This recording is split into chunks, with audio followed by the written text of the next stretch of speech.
Bismillahirrahmanirrahim. Assalamualaikum warahmatullahi wabarakatuh. Perkenalkan, nama saya Muhammad Iqbal dengan NIM 20202127 dari kelas PA 4. Pada kesempatan kali ini, saya akan menjelaskan 6 buah materi yang setiap materinya memiliki 4 bahasan surah atau ayat dalam Al-Quran, yang mana tugas ini ditujukan untuk memenuhi penilaian ujian tengah semester pada mata kuliah materi Quran dan Hadis SD, SMP, SMA yang dengan dosen pengampu yang terhormat Ibu Husna Lupiah, Magister Pendidikan Islam. Penjelasan materi yang pertama yakni surah Al-Fatihah. Al-Fatihah artinya pembuka sesuai dengan namanya. Surah ini merupakan pembuka dalam Al-Quran. Istilah lain menyebutnya dengan ulumul kitab. Surah ini mengandung nilai-nilai religius, salah satunya. Surah ini mengajarkan kita untuk selalu mengawali sesuatu dengan menyebut nama Allah yang Maha Pengasih lagi Maha Penyayang sesuai dengan ayat yang pertamanya, yakni Bismillahirrahmanirrahim, dengan menyebut nama Allah yang Maha Pengasih lagi Maha Penyayang. Lalu surah ini juga mengajarkan kita untuk selalu bersyukur atas nikmat dan karunia yang diberikan oleh Allah Subhanahu wa taala dengan menyebut Alhamdulillahirabbil alamin sesuai dengan ayat yang kedua dari surah ini yang mengandung arti segala puji bagi Allah Tuhan semesta alam. Surah yang kedua yakni surah Al-Falaq. Al-Falaq artinya waktu subuh.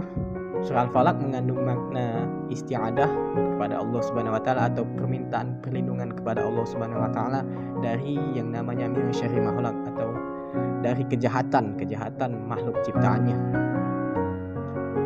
Yang mana kejahatan tersebut dapat berasal dari orang-orang yang dengki maupun sihir-sihir yang dikirim oleh ahli sihir kepada kita. Dan hanya kepada Allah lah kita dapat berlindung dari yang namanya kejahatan tersebut, apalagi saat malam telah tiba atau malam telah gelap gulita, tidak ada tempat selain kita meminta kepada Allah Subhanahu wa taala. Ke surah yang ketiga yaitu surah Al-Kafirun. Al-Kafirun artinya orang-orang kafir. Sesuai dengan artinya itu, surah ini membahas tentang perbincangan Nabi Muhammad SAW kepada orang-orang kafir yang menyerunya untuk mengikuti ajaran menyembah berhala kepada Nabi Muhammad, dan juga mereka juga akan mengikut, jikalau Nabi Muhammad mengikuti ajaran tersebut, maka mereka juga akan mengikuti ajaran yang diajarkan oleh Nabi Muhammad SAW. Namun hal itu ditolak oleh Nabi Muhammad SAW karena pada hakikatnya akidah atau tauhid dari yang namanya umat Islam yakni hanya mengesahkan Allah Subhanahu wa taala sebagai satu-satunya Tuhan di atas segala-galanya dan tidak ada bandingannya atau tidak ada duanya dengan yang lain. Dan juga surah ini mengajarkan kita untuk bertoleransi dengan yang namanya akidah dan ibadah dari agama atau keyakinan orang lain, karena kita tidak bisa memaksa keyakinan dan juga iman seseorang yang berbeda dengan kita. Seperti dalam ayat terakhir pada surah ini yakni lakum dinukum waliyadin, untukmu agamamu, untukku agamaku. Maka kita akan mendapatkan balasan atas perbuatan kita selama di dunia ini sesuai dengan apa yang telah kita kerjakan. Surah yang terakhir yakni surah Al-Ma'un. Al-Ma'un artinya barang-barang yang berguna. Surah ini membahas tentang sifat dan juga perilaku dari orang-orang atau golongan orang pendusta agama, yang mana orang-orang seperti ini pendusta agama ini suka menghardi anak yatim dan tidak memberi makan orang miskin, yang mana sifat-sifatnya yaitu sukaria dan juga sering pamer atau sering memperlihatkan ibadahnya dengan orang lain bukan dengan tujuan untuk dipuji oleh orang lain, bukan semata-mata karena Allah Subhanahu wa taala. Penjelasan materi yang kedua, surah yang pertama yakni surah Al-Ikhlas. Surah ini membahas tentang tauhid murni, yakni mengesahkan Allah Subhanahu wa taala di atas segala-galanya dan Allah lah yang patut disembah, dan Allah lah tempat meminta semua atau segala apapun. Dan juga surah ini mengajarkan kepada kita bahwasanya kita harus menjauhi yang namanya perilaku syirik atau menduakan keesaan Allah Subhanahu wa taala. Lalu surah yang kedua yakni surah An-Nasr. Surah ini mengingatkan kepada kita bahwasanya dari semua keberhasilan atau pencapaian yang telah kita peroleh, semua itu semata-mata kita peroleh atas pertolongan dari Allah Subhanahu wa taala. Maka dari itu kita diperintahkan untuk bertasbih, mengagungkan namanya, dan juga memohon ampun atas dosa-dosa yang telah kita perbuat. Karena Allah adalah Maha Pengampun dan penerima tobat bagi orang-orang yang mau bertobat atas dosa-dosa yang telah ia perbuat. Lalu surah yang ketiga yakni surah Al-Kautsar. Surah ini mengingatkan kepada kita bahwasanya Allah telah memberikan nikmat yang banyak kepada kita. Nikmat tersebut dapat berupa nikmat sehat, nikmat iman, nikmat kesempatan, dan nikmat-nikmat yang lainnya yang tidak bisa kita hitung jumlahnya. Maka dari itu kita diperintahkan untuk sholat dan juga berkurban untuk mendekatkan diri kepada Allah Subhanahu wa taala. Dan juga jikalau ada seseorang atau orang-orang di antara kita yang saling membenci, maka dari itu orang tersebut termasuk ke dalam golongan orang-orang yang terputus dari rahmat Allah Subhanahu wa taala. Na'udzubillahi min dzalik. Lalu kita menuju surah yang keempat yakni surah Al-Fil. Surah ini menegaskan kepada kita bahwasanya Allah itu Maha Kuasa, Allah itu berkuasa di atas kuasa-kuasa yang lainnya. Tidak ada kekuasaan yang bisa menandingi kekuasaan Allah Subhanahu wa taala. Jikalau Allah telah berkehendak, maka hal tersebut akan terjadi. Dan jikalau Allah tidak berkehendak, maka hal tersebut tidak akan terjadi. Contohnya pada surah ini, penyerangan yang dilakukan oleh pasukan bergajah yang dipimpin oleh Abraha digagalkan atau dihancurkan oleh Allah Subhanahu wa taala melalui perantara burung ababil. Karena tidak ada kekuasaan yang bisa melawan kekuasaan Allah Subhanahu wa taala. Surah yang terakhir yakni surah At-Tin. Surah ini mengingatkan kepada kita bahwasanya manusia itu diciptakan oleh Allah Subhanahu wa taala dalam keadaan sebaik-baiknya, baik dalam keadaan yang sempurna dalam hal rohani maupun jasmani. Namun jikalau dalam kehidupannya manusia tersebut tidak menjalankan perintah dari Allah Subhanahu wa taala dan melakukan hal-hal yang dilarang oleh Allah Subhanahu wa taala, maka Allah akan merendahkan derajat manusia tersebut di mata Allah Subhanahu wa taala, kecuali orang-orang tersebut dalam hidupnya berbuat baik atau beramal baik dan juga menjalankan seluruh perintah Allah Subhanahu wa taala serta menjauhi seluruh larangan-larangannya. Dan Allah itu Maha Adil dan Allah merupakan Hakim yang adil.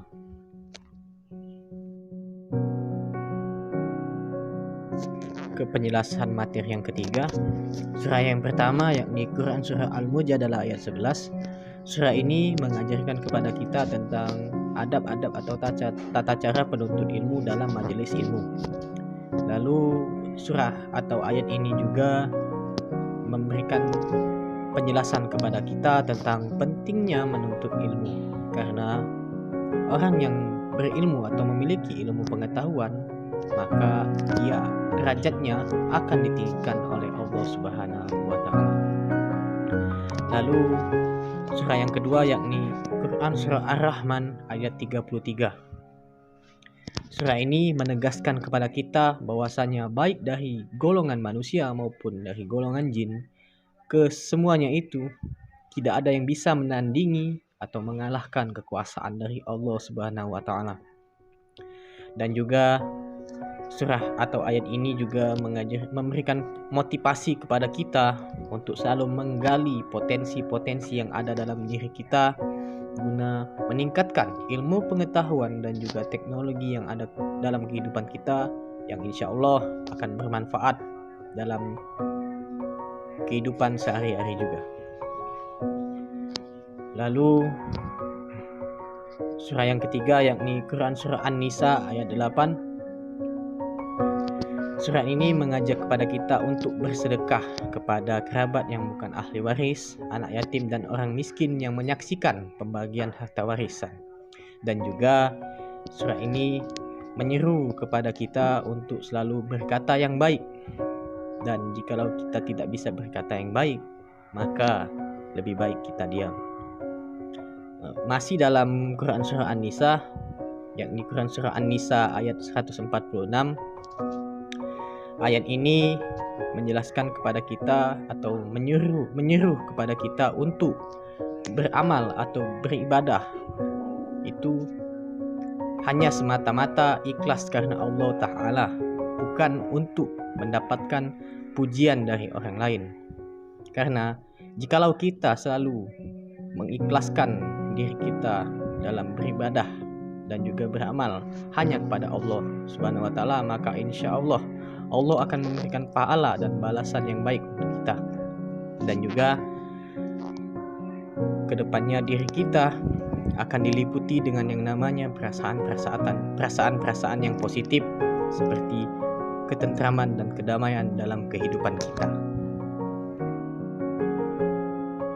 Penjelasan materi yang keempat yakni surah yang pertama, Al-Quran surah Al-Baqarah ayat 153.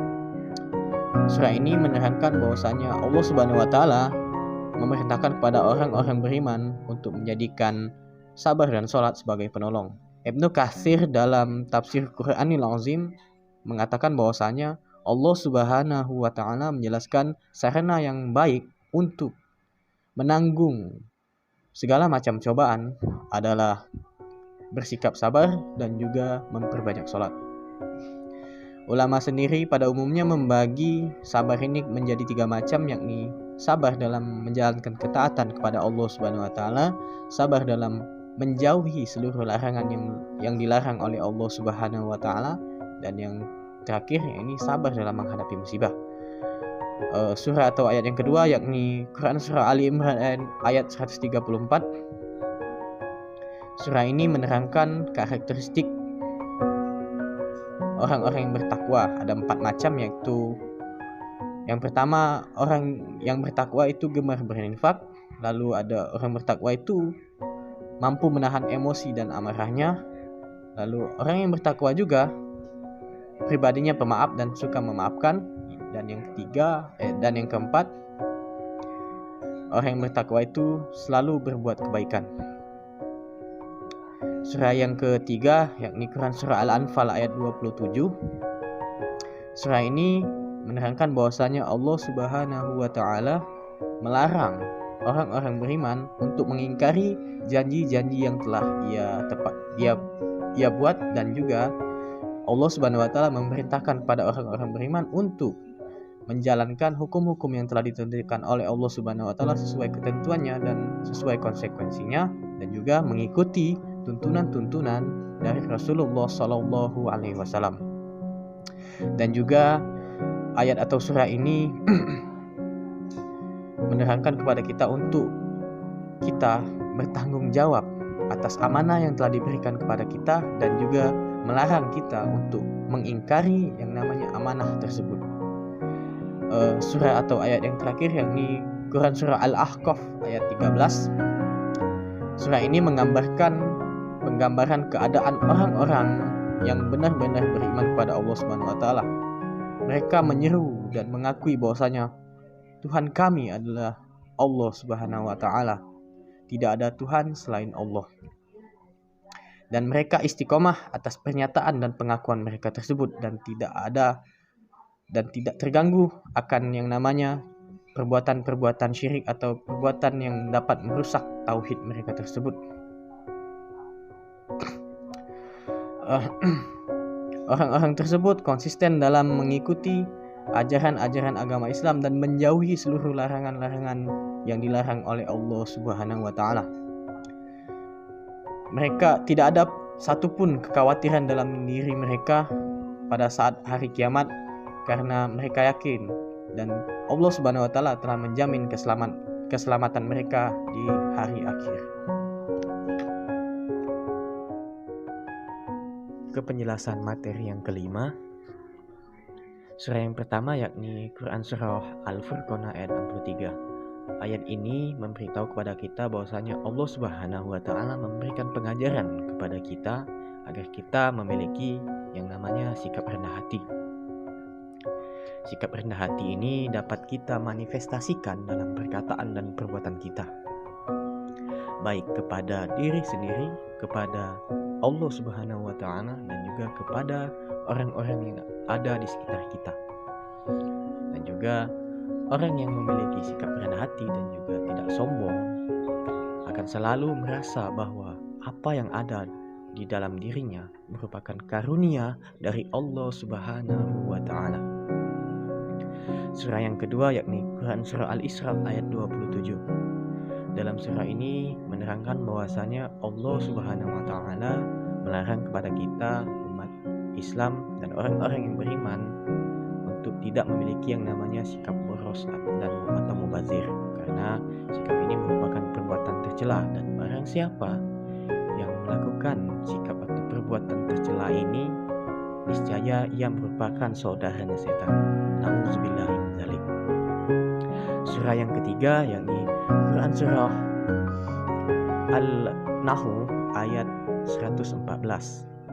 Dalam surah ini Allah Subhanahu wa Ta'ala memerintahkan kepada kita orang-orang yang beriman untuk selalu mengkonsumsi atau memakan makanan serta minuman yang baik lagi halal atau halalan thayyibah.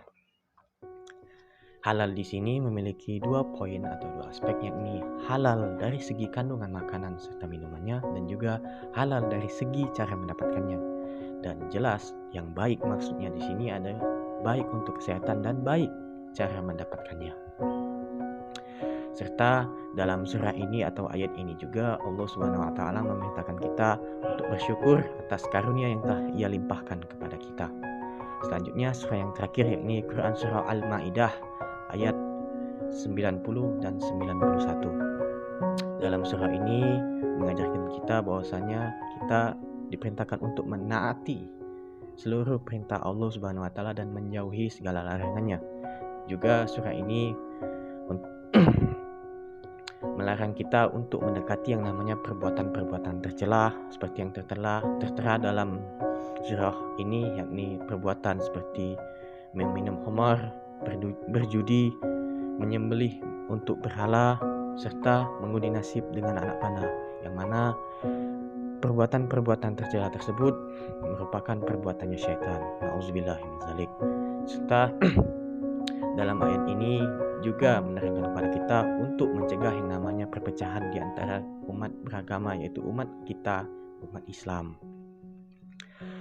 Dan juga yang terakhir, surah ini memerintahkan kita untuk selalu patuh kepada Allah Subhanahu wa Ta'ala dan selalu beribadah kepada Allah Subhanahu wa Ta'ala.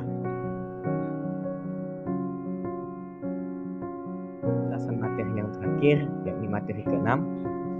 Surah yang pertama dari materi ini yakni Quran Surah Az-Zumar ayat 53. Surah ini menjelaskan kepada kita bahwasanya agar kita tidak berputus dari rahmat Allah Subhanahu wa Ta'ala. Walaupun dalam menjalani kehidupan ini kita mungkin berlumuran dosa yang mungkin dosanya sebanyak Jabal Uhud atau sebanyak buih-buih yang ada di lautan ini, namun ampunan Allah lebih besar daripada itu, karena Allah adalah Maha Pengampun dan juga Maha Penerima Taubat bagi hamba-hambanya atas dosa-dosa mereka, asalkan hamba tersebut tidak mau mengulangi perbuatan dosanya itu di masa yang akan datang. Lalu surah yang kedua yakni Quran Surah An-Najm ayat 39. Surah ini mengisyaratkan kepada kita bahwasanya Allah Subhanahu wa Ta'ala ingin memberitahu kepada orang-orang yang mau berusaha dan mau bersungguh-sungguh atas usahanya itu, kelak mereka akan mendapatkan suatu hasil yang sesuai dengan apa yang mereka usahakan tersebut. Secara tidak langsung, hal ini menjelaskan tentang ikhtiar, yaitu usaha sungguh-sungguh yang dilakukan oleh seseorang untuk mencapai tujuan yang ingin ia capai. Kemudian Setelah ia melakukan usaha tersebut, ia bertawakal kepada Allah Subhanahu wa taala atau menyerahkan semua urusan tersebut kepada Allah Subhanahu wa taala. Yang mana apa yang diberikan oleh Allah Subhanahu wa taala ia terima sebagai sesuatu yang terbaik.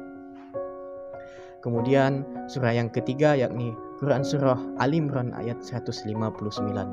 Surah ini menjelaskan kita bahwasanya Rasulullah Shallallahu Alaihi Wasallam memiliki sikap yang lemah lembut, yang mana akhlak terpuji ini merupakan rahmat dari Allah Subhanahu Wa Taala. Oleh karena itu, Rasulullah Shallallahu Alaihi Wasallam sangat dicintai dan juga banyak orang yang ingin berada dekat dengannya. Dan juga ayat ini menjelaskan kita tentang pentingnya duduk bersama dalam membahas suatu permasalahan dengan cara bermusyawarah. Lalu ayat yang terakhir atau surat yang terakhir dari pembahasan kali ini yakni Quran surah Al-Hujurat ayat 13. Surat ini memberitahu kepada kita bahwasanya manusia atau umat manusia ini berasal dari satu nenek moyang atau akar yang sama, yakni Nabi Adam alaihissalam dan juga Siti Hawa.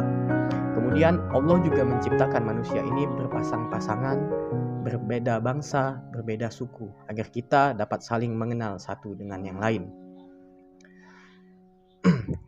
Oleh karena itu, jikalau kita berbeda bangsa dan suku dengan yang lain, kita tidak boleh merasa lebih tinggi dari bangsa dan suku yang lain tersebut, karena kita ini berasal dari satu akar yang sama, yaitu Nabi Adam dan Siti Hawa. Yang hanya membedakan derajat kita di mata Allah Subhanahu wa taala adalah akhlak, perbuatan, amal ibadah, dan juga ilmu yang kita miliki. Sekian penjelasan dari saya, lebih dan kurangnya saya mohon maaf. Kepada Allah saya mohon ampun. Saya akhiri. Wallahu a'lam. Ihdinas siratal mustaqim. Assalamualaikum warahmatullahi wabarakatuh.